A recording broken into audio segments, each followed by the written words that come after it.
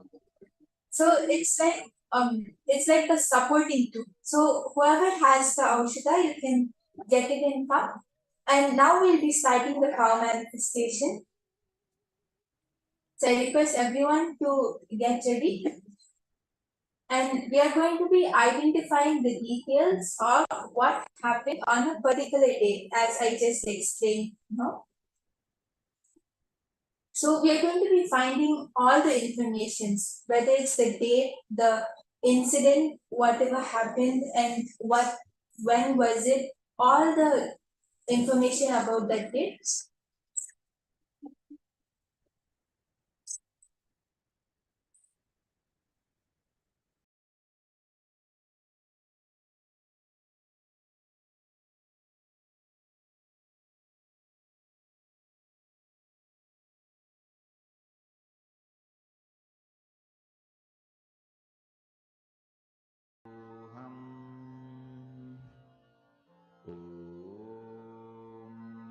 Nithyananda Paramashivoham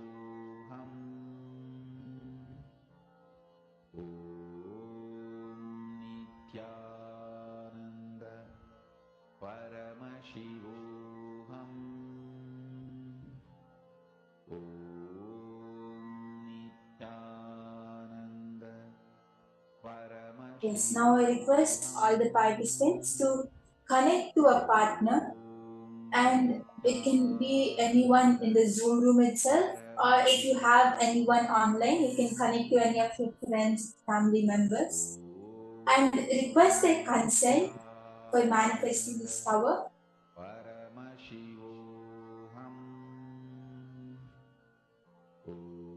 And once you connect to a partner, request all the participants to ask your partner to give you a particular date without revealing its details, the location, or whatever happened on that day. If you're connecting to someone out of the program, make sure that you explain this, that I'm going to manifest this power, so please do not reveal the dates to me.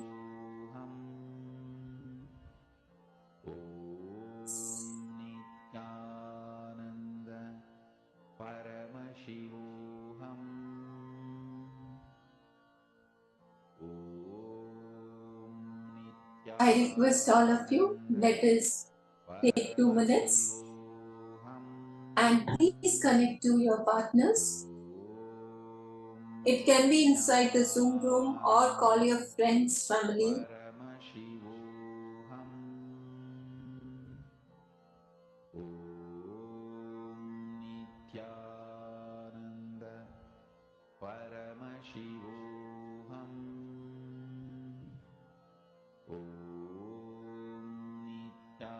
And once you have connected, I request you can even post in the Zoom chat, so we would know that you are ready.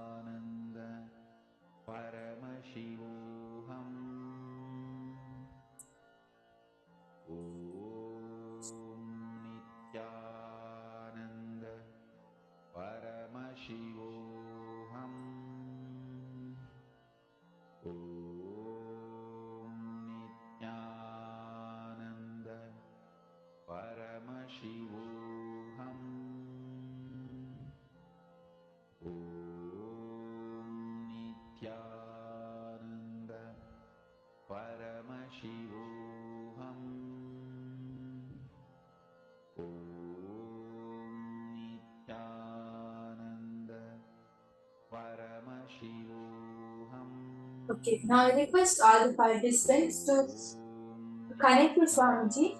Just hold the date which your partner has given you in your third eye. And connect to Swamiji. Remember Swamiji in your third eye.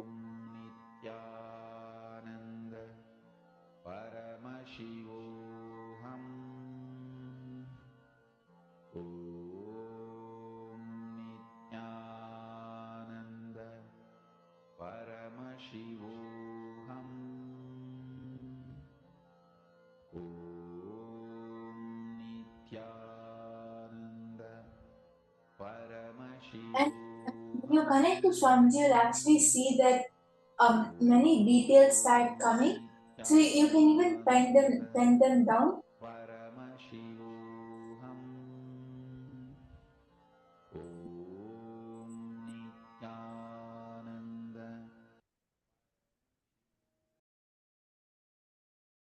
Yes. So, for example, your partner might give you a question of what happened on the 1st of December.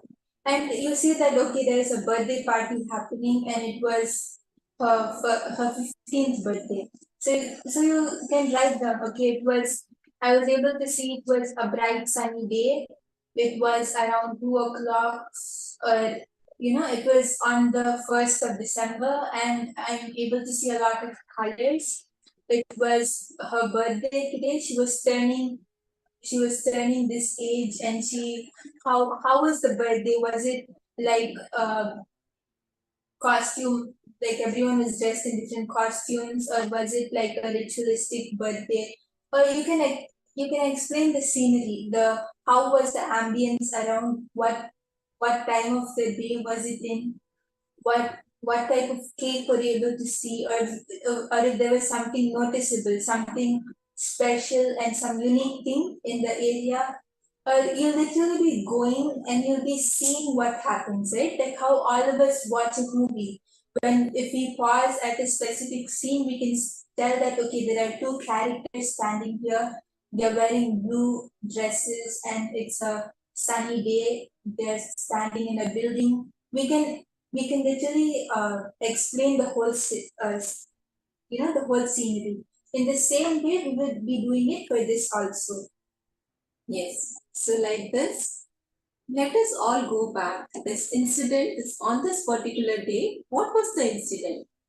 Your partner will be able to verify it. I request each one of you, please do not ignore any detail which comes in third eye. Whatever Swamiji is showing you, please write it down so you will remember. It can be color, it can be fragrance, it can be the event which is happening, the details, the place, the weather, every single detail. You may feel it, you may see it, you may hear it, or it may be just a thought. In any which way it is occurring to each one of us, I request all of you, please do not ignore any detail and write down all the details. You will see you are getting the answer. So don't doubt the third eye and write down all the details. Requesting each one of you to please sit straight. Keep your head, neck and spine in straight line. Chant Mahavakya. Om Nithyananda Paramashivoham. And as you are chanting the Mahavakya, just remember Swamiji in your third eye, and you will see Swamiji revealing all the details to you.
as Swamiji is revealing the answer to you, you can start penning it down, because actually for this cover, you'll see a lot of details which will start coming. You'll see the different colors, dates, incidents, and you'll see the place also. So there'll be a lot of details. So you can start writing down whatever Swamiji is showing. And even if you feel that, oh, I'm not able to see anything yet, or nothing is clear, I'm not sure what I should do, then also it's completely fine, because all of us are practicing and all of us are manifesting, right? And Swamiji actually gives a very powerful cognition that when you decide to manifest, when you decide to sit and manifest powers, when you connect to me, that is when the power manifestation starts. It's not about whether we are able to see the results or no, right? We verify it and we see how how much proof is there, and it's really manifested for our to satisfy us and to give confidence to ourselves. But the power manifestation starts when we decide to manifest and when we connect to Swamiji. So the power manifestation has surely started in all of us. It might just take a little time to evidently be seen or evidently project out of some people, and it might be already visible and already manifesting outside for some people.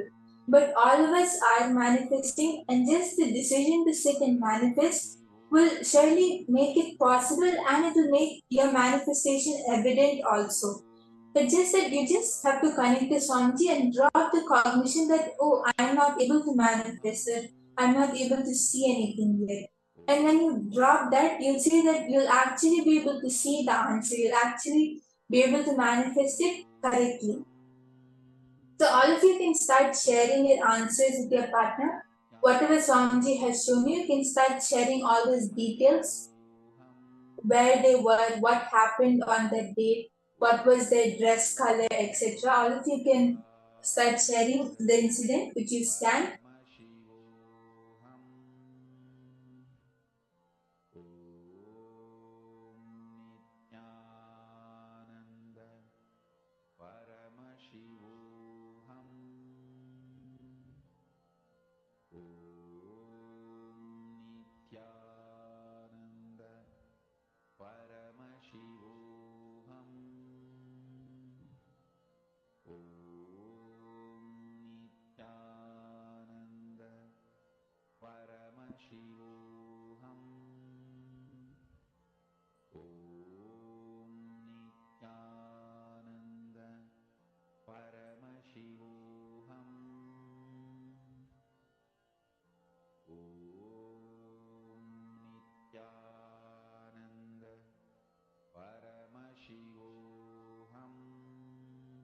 Yes, I can see that my Alensimme satojen suosikkituotteiden hintaa, myös metodkeittiöiden. Kas näin ja näin ja näin.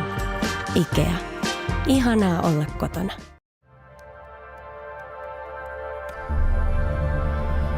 Kuvittele, että monimutkainen ja kallis logistiikka muuttuisi helpoksi. Ja sen voisi ulkoistaa yhdelle kumppanille. Posti tarjoaa Pohjoismaiden kattavimmat logistiikan palvelut kaiken kokoisille yrityksille. Nopeasti laajenevat fossiilittomat kuljetukset leikkaavat päästöjänne. Maan tiheimmän automaattiverkoston ja kotiinkuljetusten avulla viemme teidät lähelle asiakkaitanne kaikkialla Suomessa. Sillä me välitämme. It was really nice to be take the power manifestation session and to manifest with all of you. And now we are going to be moving on to the next session, where we will be learning from Swamiji about the Nityatva dimension, about the dimension of eternity. What is it all about?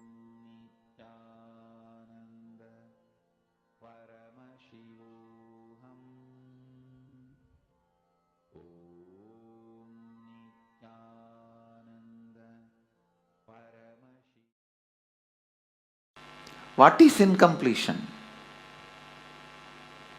Past interfering into the present and try to manipulate the future.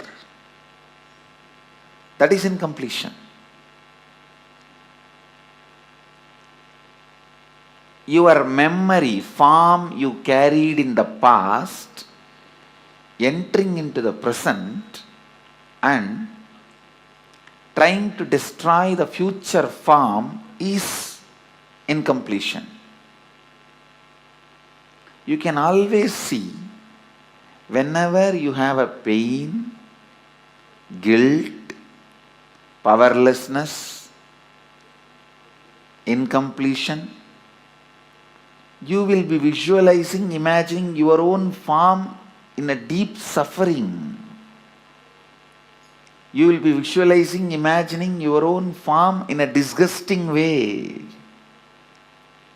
Look inside. Please understand, I am giving you a very deep insight.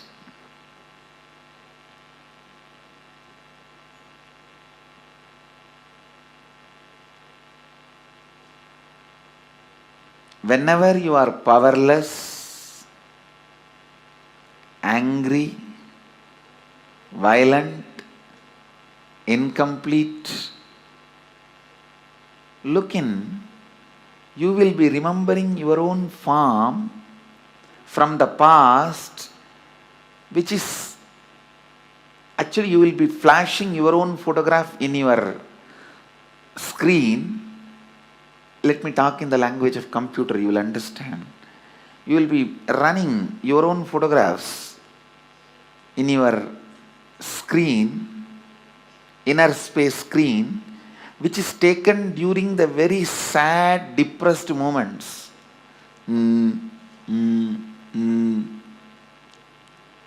What can I do? Lost, over. That kind of the photographs which you have taken at the wrong moment and preserved, stored in high resolution, in a stupid way, in your inner space, you will go on be replaying them. See, whenever you are powerless, you are not going to remember the full smile photograph of you or the ecstatic photograph of you. When you remember that, you are going to be in the space of completion.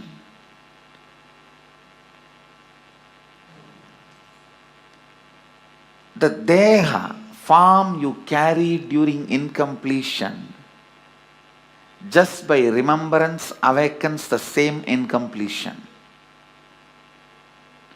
Understand? Just by remembrance, something can bring incompletion or completion.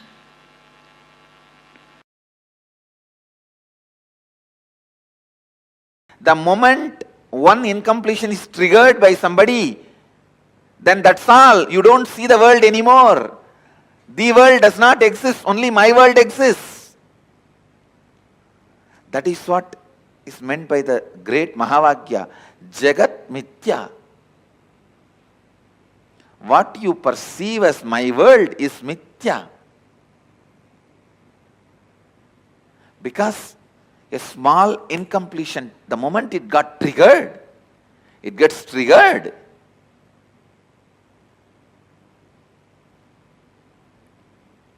A small incompletion, the moment it gets triggered, you stop seeing the world and you are deluded in my world. Brahma Satyam, Jagat Mithya.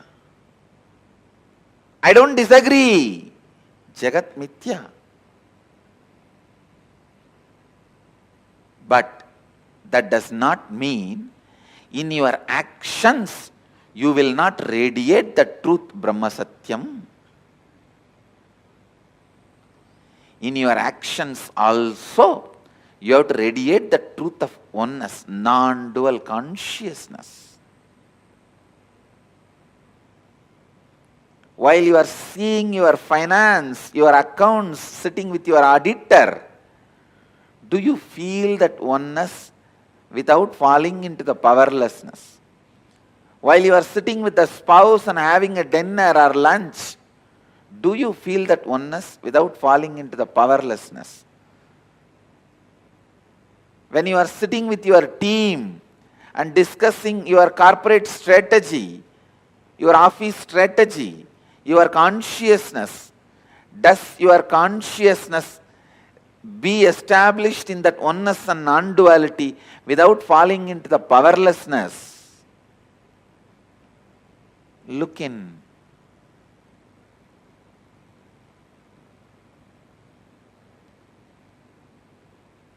Just your back pain disappearing is not the result of Advaita. All the pain which you have hidden in your back should disappear. Not just back pain disappearing. All the pains which you have put it in back has to disappear. Suddha Advaita Sugabodha Jnanam. The pure Advaitas, joyful influence and the wisdom which comes out of joyful influence. Please understand, the joyful influence of Advaita is what I call completion. The joyful influence of Advaita is what I call perpetual completion. The joyful influence of Advaita is what I call Sahaja Samadhi.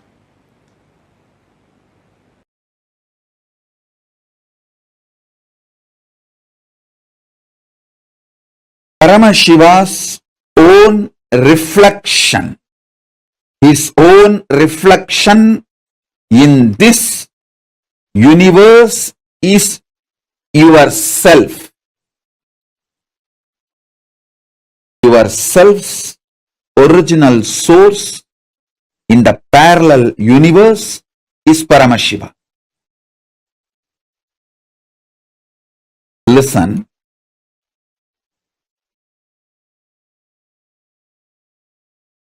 Understand this example. A swan, Paramahamsa, flying on the sky, is just floating in the sky. His reflection falling on a swimming pool. The reflection is you. The swan is Paramashiva. The swimming pool is your body.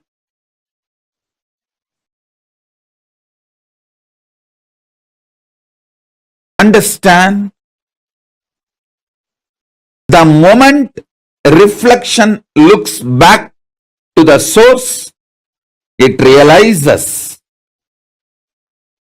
it was, it is, it will be forever Paramashiva. Sometimes the reflection feels it is being hurt by the waves in the swimming pool.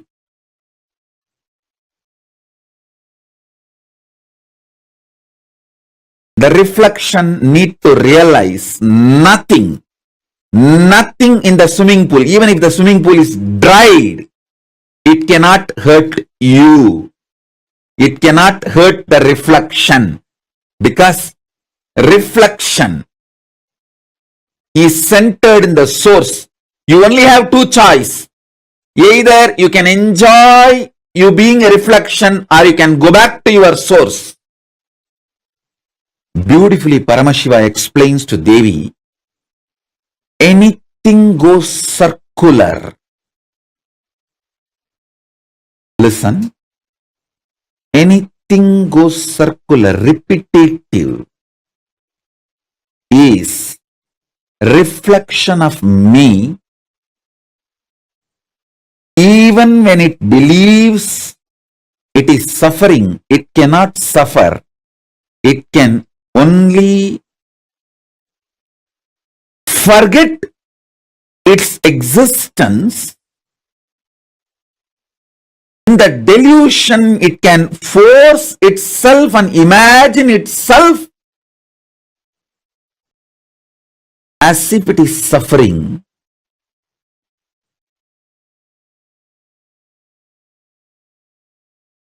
When that reflection looks back at the source, it realizes it is Paramashiva. It can never suffer. Listen. Listen to this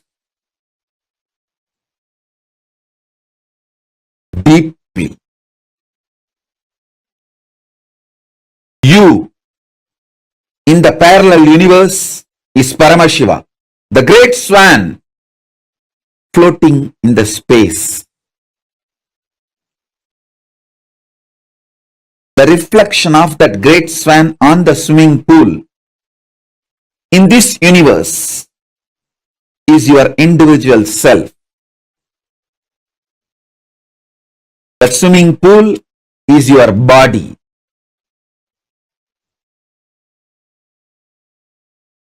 Anything which goes round, listen.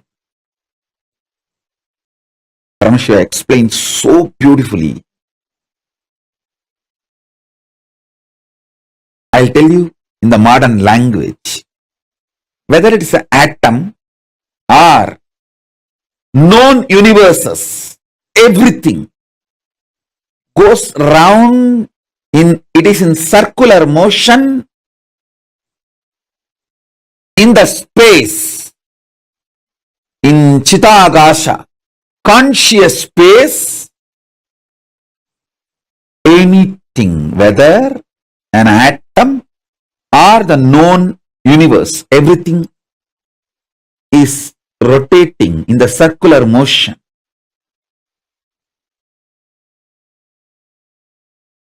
What is created in the circular motion is called circular time. The time which circles, repeats itself.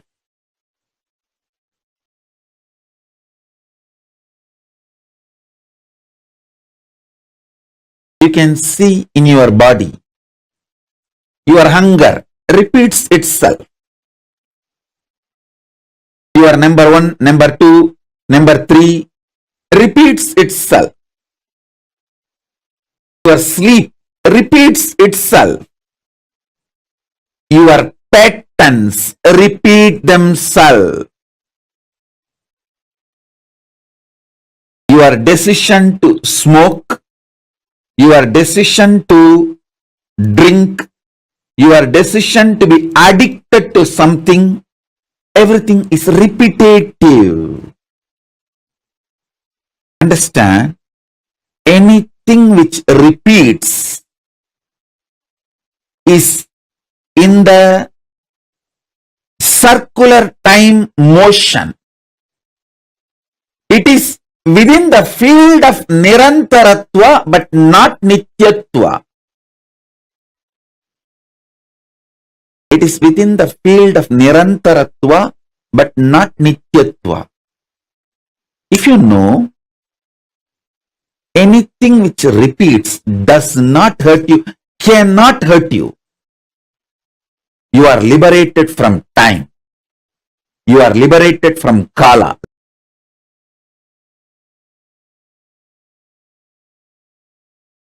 Among the 7 dimensions of the time,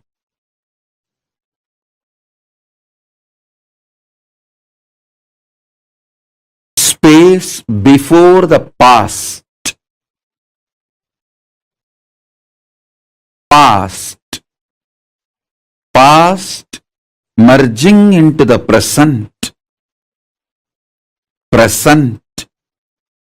present evolving as future, future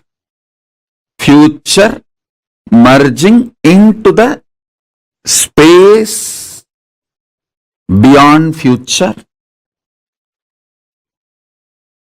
So totally in these 7, the space before the past and the space after the future is established in Nityatva, eternity, past, present, see, listen,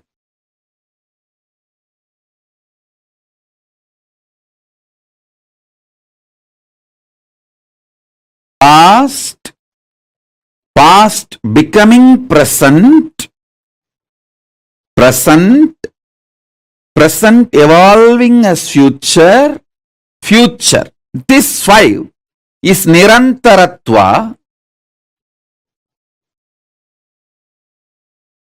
In this Nirantaratva 5, only the present moment touches Nityatva. So, if you want to enter into Nityatva, voluntarily, if you want to break this Kala Chakra consciously, the door is open only in the present. The cumulative effect of all the practices you did and the initiations you received enters into the present.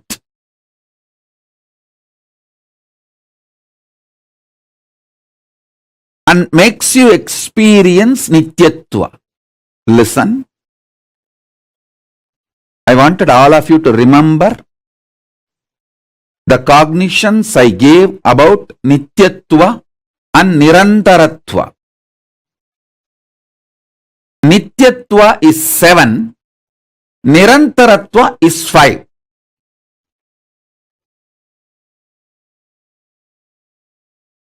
Nityatva is all the 7 put together. Nirantaratva is this 5. In this 5, only in the present moment you touch eternity. Before the past, if you enter into that space, you can touch eternity. Through completion, completing with all your past, you can reach that. Sometimes it may take even few janmas to reach that. And through the future, you can reach the space beyond the future by constantly being Nirvikalpa Samadhi, burning all your desires and patterns which want to repeat itself. You can reach. Again, that also sometimes may take few janmas. But entering into that Nityatva can happen in the present moment just through initiation.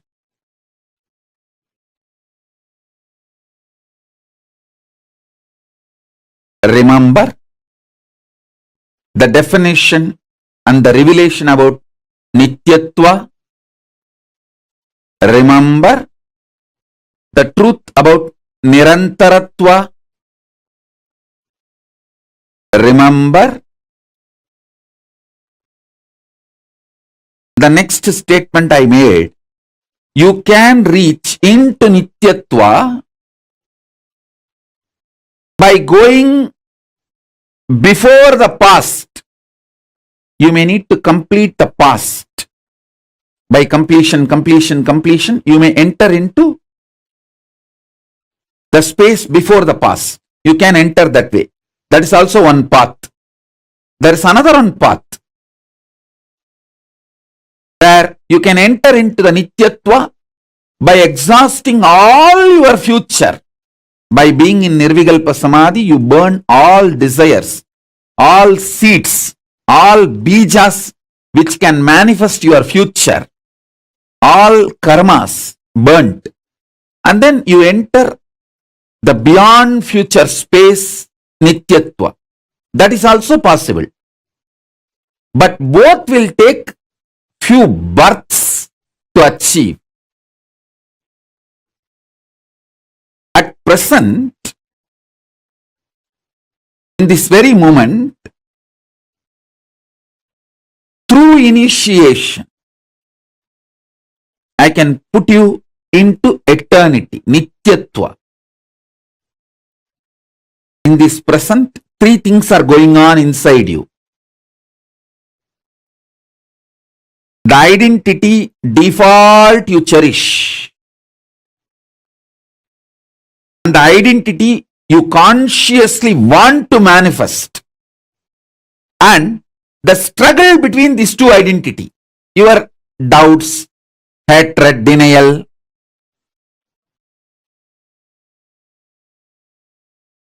smelling Paramashiva, waking up to Paramashiva,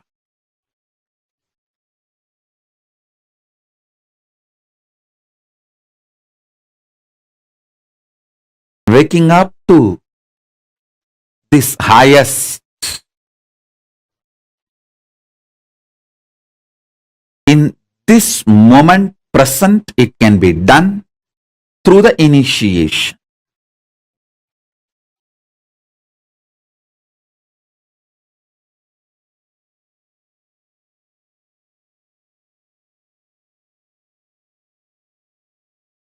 So understand,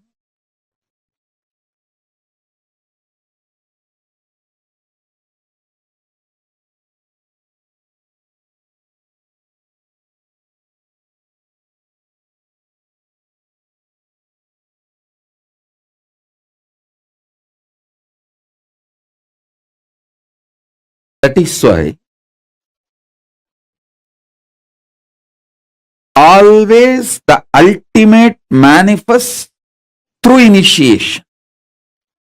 Small things you can achieve on your own through tapas. But the ultimate is done only through initiation. It is only the transmission of lamp from fire. The fire is lit. From a lamp, living lamp, another lamp is lit. So, Fiksus. Auton varusteet reilusti merkkisi mukaan. Waking up to Paramashiva.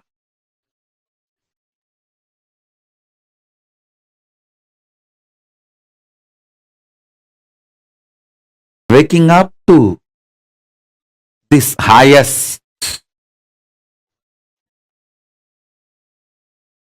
In this moment present, it can be done through the initiation.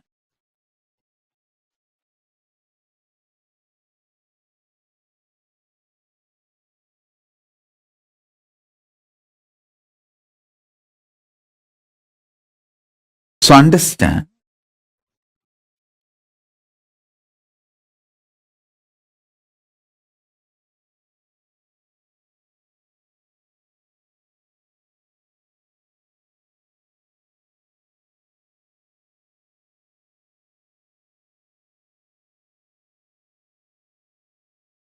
that is why always the ultimate manifests through initiation. Small things you can achieve on your own through tapas. But the ultimate is done only through initiation. It is only the transmission of lamp from fire. The fire is lit. From a lamp, living lamp, another lamp is lit.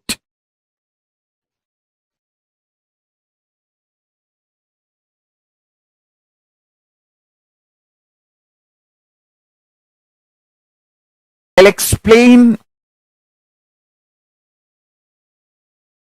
this eternal, the truth of eternity. Understand? Many of your patterns, sufferings, fears are impulsive, not existential based. If you decide to sit with you and relaxed way look at you and have a mature conversation with you, much of your fears have no place inside you. If you just want to throw tantrum, how can he do that? How can she do that? How can this person do that? How can that person do that? If you are interested in throwing tantrum, all the fears, greed, everything has a place in you. But this constant tantrum based reaction and action, the life you are going to manifest around you is going to be hell. Listen to that truth.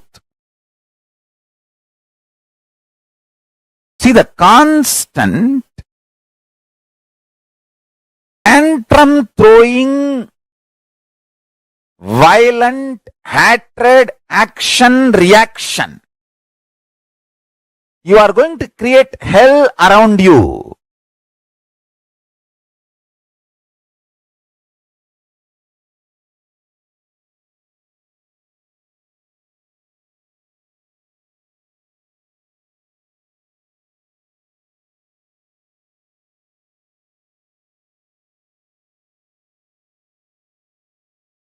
Nityatva.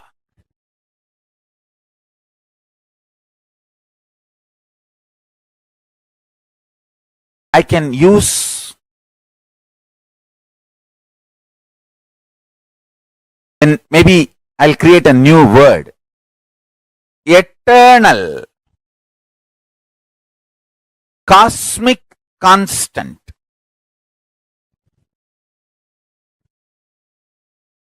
It is actually one of the dimension of the universe. One of the fundamental quality you need to access the eternal dimension of you is having restful, matured conversation with you.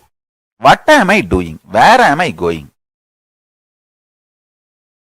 I am going to be eternally alive. Am I planning and building my life for that?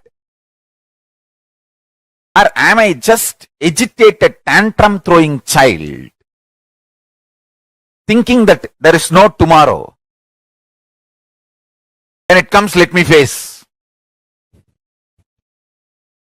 Understand, all suffering is nothing but having this attitude. When it comes, let me face, and when it comes, you will not be able to face. That is a suffering. Understand, this is too important statement I am making. All suffering in your life is because of that blind spot you have. When it comes, let me face, and when it actually comes, you won't be able to face.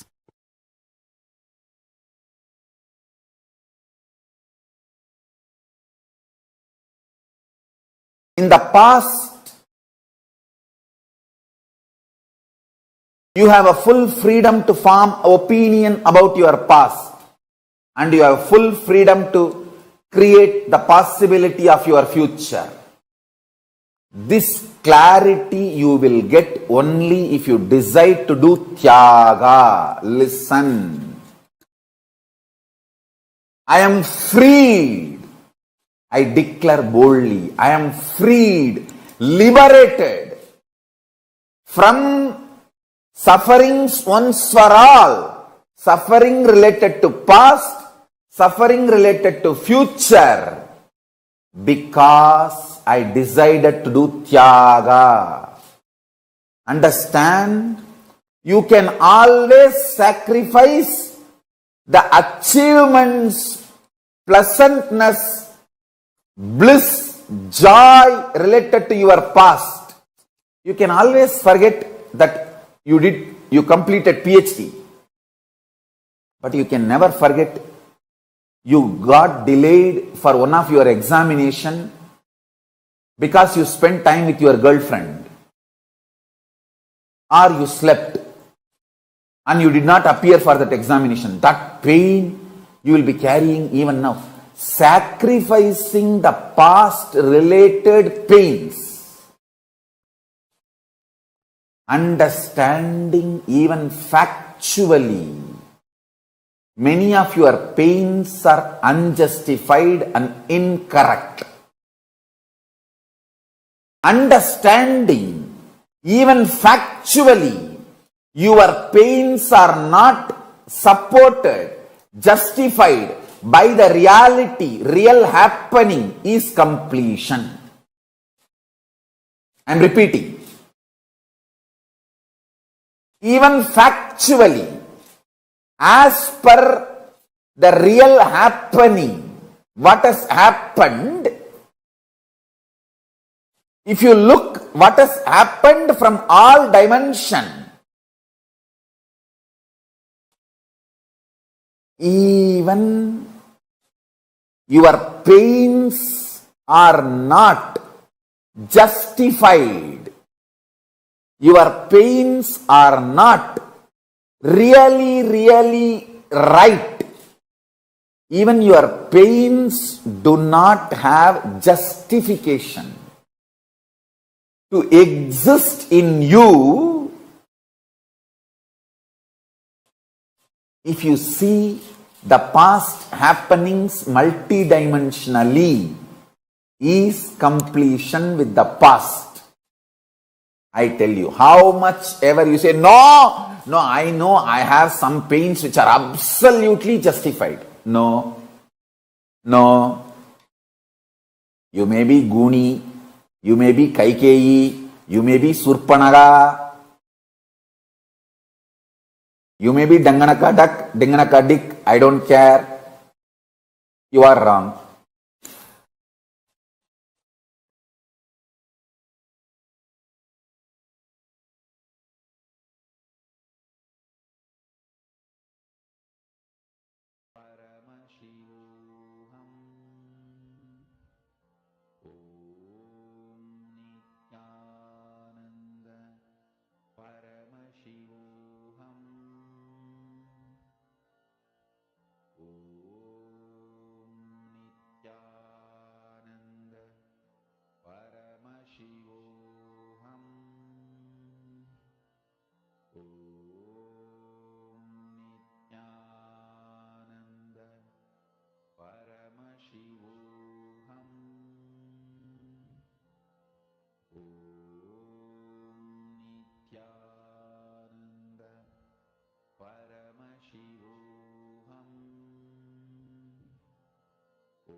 The Nityatva and Nirantaratva dimensions of the time.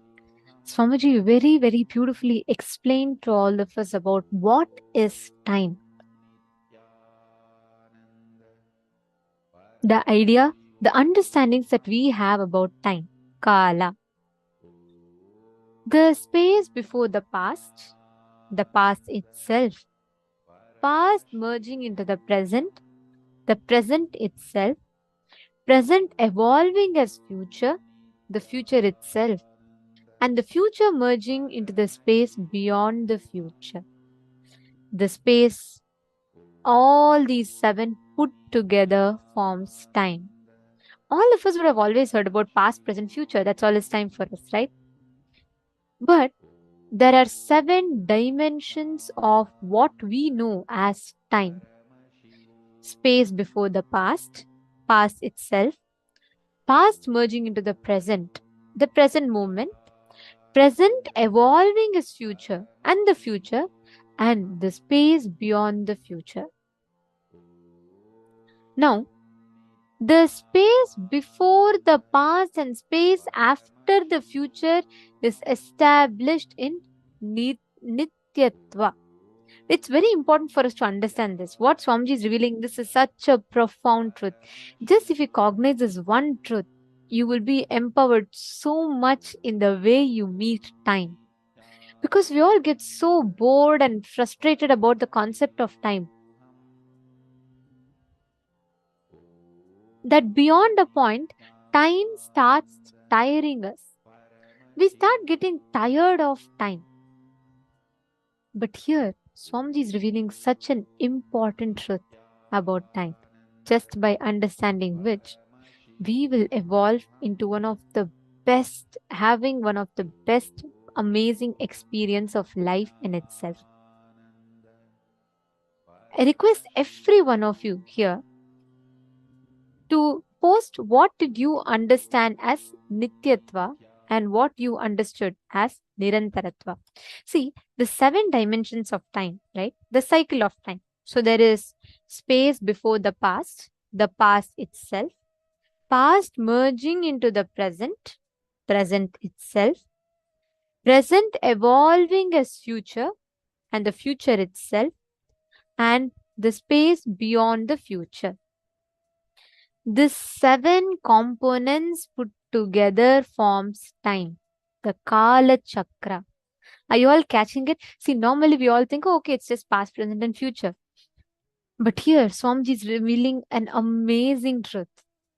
All of us only know, see, without the last 2, which is without the space before the past and without the space after the future, without these 2, the 5 components that exist is called Nirantaratva, which is what all of us mostly interact with.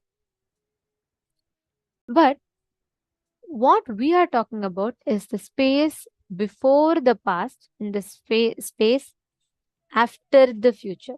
These are Nityatva. In eternity. Are you all catching it?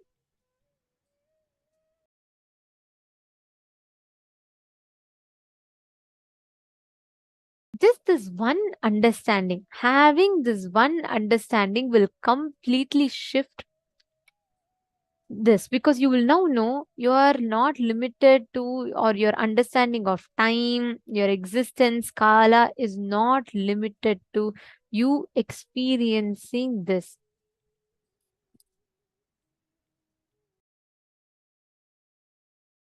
Ma Itzk is saying, okay, Ma Istak is saying either you can enjoy being a reflection or go back to the source. The reflection cannot suffer, only can forget its existence in delusion. Okay, listen very carefully. So beautifully, Swamiji has revealed in this. See, let's say there's a swimming pool, okay? There's a swan flying up. The reflection of the swan from the sky falls on the swimming pool. Now tell me, if I throw a stone on the swimming pool and there are ripples, will that ripples affect the swan? Can all of you give me an answer? A swan is flying in the sky. There's a pond. I'm throwing a stone on the pond, on the reflection of the swan in the pond. And there are ripples being created. Will me throwing the stone on the reflection of the swan affect the swan that is in the sky? Yes? No? Yes. Obviously, it's a no, right? Of course, it's not going to get affected. Same way, Paramashiva is the Paramatma, means he is that ultimate soul which exists. All of our body is a mirror. That ultimate soul is being reflected on us. Your soul, we get so attached to it, thinking this is my body, this is my life, this is my family, this is my world. We get so attached to it. But it is like the swan crying, saying, oh, how can he throw stone in my ripple? You can never be a Paramahamsa, the supreme swan. Paramashiva is that reality. We're all the reflection of Paramashiva in the human bodies. That is what Swamiji so beautifully reveals through this. Whenever you are established in the Nityatva dimension, you can never be stuck. Just deciding to be in present. See, the whole thing, right? The past, the space before the past, the space after the future, the whole thing is connected through the present moment. That is why there's a very beautiful line Swamiji tells. Swamiji will tell, past is a history, future is the mystery, present is only gift that we have. That is why it's called present, gift. If you keep going on to your past, your history, you're going to waste time. If you go into the future, the mystery, you will not have surety of anything. You will suffer with insecurity. The only thing that is a gift to you is present. That is why it's a present for you.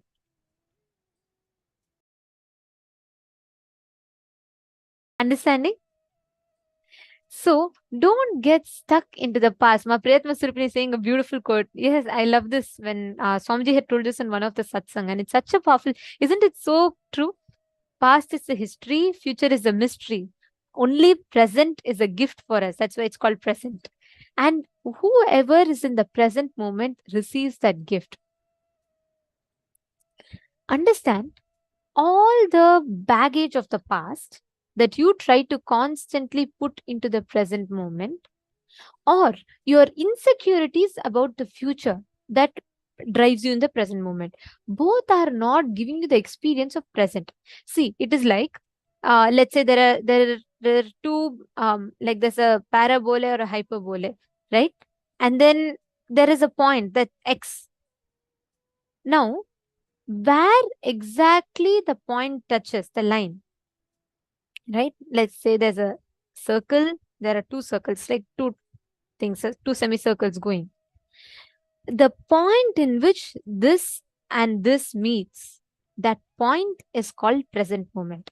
Now you have the space which is before the past, you have the space which is after the future. So there is, like, just visualize this, right? There's a space before the past, there's past, past becoming present, there is present, present evolving as future, there is future. This is our normal time, nirantaratva. Now, there's a space after the future and there's a space before the past. The only point that enables you to access that is the present moment. Only when you are in present, you can experience Nityatva. That is why present moment is very important. Sometimes the reflection starts feeling it is being hurt by the waves in the swimming pool. That is the beginning of delusion. You just need to understand this. The key, the truth in this whole game is, what are you cherishing as? Do you cognize yourself as a reflection, or do you cognize yourself as a swan? If you think you are the reflection of the swan, then every stone that is thrown in the pond, you will get affected by it. But you just need to realize, hey, you're flying beyond it. You're not, none of the stones can touch you. You have only two choices. Either you can enjoy being a reflection, or you can go back to your source. That is why in this session, Swamiji revealed a very important truth. Like Swamiji said, anything that goes circular, anything repetitive is a reflection of Paramashiva. Even when it believes it is suffering, it cannot suffer. It can only forget its existence in the delusion. It can force or imagine itself as if it is suffering, but it cannot suffer. I request every one of you to take a few minutes and do this one exercise. Write down all the moments from your past which you feel you're stuck with. Like your pains, your sufferings are not justified even logically, even factually, right? Just take a few minutes, write down some suffering, some pain that you hold on. For a very long time, you've been holding on to it. You've not completed. You've not been able to move on from it. Could you all take a few minutes and write down? At least list down 5 such things.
Hope you all have finished writing.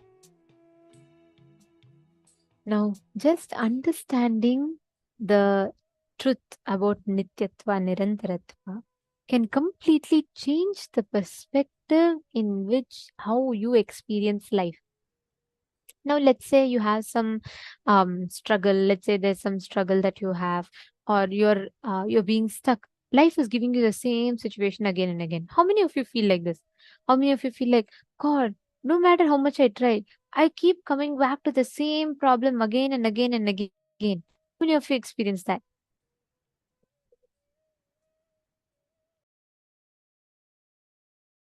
Understand why does that happen? Because the whole life we spend in oscillating between past to future, past to future, past to future. We forget to experience the present moment from an unclutched space. For example, you have some kind of a problem. You may already make a decision that this is how it is going to be appearing. This is how the problems are going to keep on coming. And you fix that as a decision in you. And from that decision, you operate. Which means what? You're already creating space. You're welcoming for the problems to come. Naturally, problems will come. And then we say, oh God, did I not tell? Exactly, it's repeating the same way. That is what Swamiji tells us, being stuck in that Nirantaratva, not the Nityatva. Okay, Ma Istak is asking that, can you explain more about this repetitive five? What is the difference beyond past and beyond future? Are those not part Nityatva eternity? It is just to visualize that comes from different directions, path of time. Okay, very nice question, Ma. So, my stuck. First, understand your past, past becoming present, present, present becoming future, future. These are all Nirantaratva, which means they keep repeating in the same loop for you. It's the same kind of a, what do you say, like a machine. Let's say an example, like how it's like a wheel, right? Continuously it keeps going the same motion, which means your every moment that pass becomes a past, becomes present. From present it is in the past or evolving into future. Like this, past becoming present, present becoming future is a continuous loop that we're all in. Right? Now, the same thing, the space before the past and space after the future is what we call as unknown, unpredictable. Like, for example, can you predict to me what will happen in your life in the next 10 years? There's a space which is after your future, which is not in your control. Right? Are you catching what I'm saying? There's a space before your past, again, which is not under your control.